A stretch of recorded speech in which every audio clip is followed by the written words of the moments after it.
Before the SID started in 2002, downtown was a mess. When you got away from those Class A properties, there's trash everywhere. I remember walking up High Street one time near Lynn, and it felt like I was going through ankle-deep trash, literally.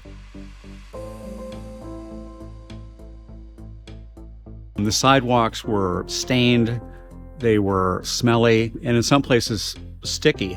Graffiti was everywhere. There were people with mental health issues wandering around downtown who were harmless. But if you were coming into work, you didn't know the people with the issues were harmless. It was bad. And at the same time, there are new office buildings coming online in the Arena District, at Easton.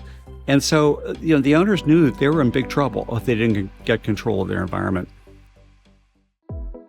What we ended up creating was a special improvement district that had phenomenal success. Cleve's grassroots efforts for being in your community on the street, not in an office or on a higher playing field, to be downtown, and how to create a clean and safe downtown. And that really became the mantra of what the SID started off being.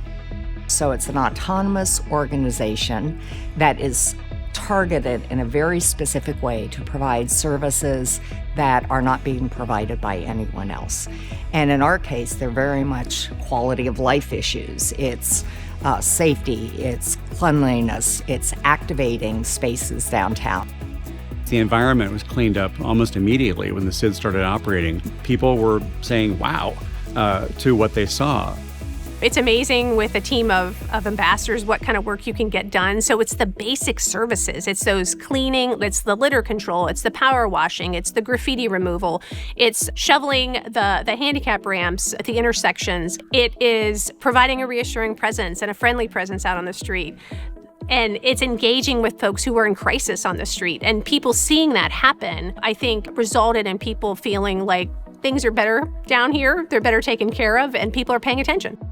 Some of the biggest critics of the special improvement districts, both of them, became some of the strongest supporters once they saw what could be done. And, people were rightly skeptical about, paying assessments and, would the SID just employ a bunch of overpaid administrators and not really get anything done? And once they saw the results, because the staff is very zealous and big believers in the value of downtown, once they saw the results, we won over quite a few property owners who sang our praises.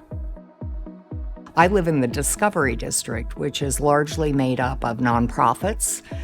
We have Columbus State, we have the Art Museum, we have CCAD. We also have the main library, but we also have institutions like Grant Hospital and a lot of residential properties.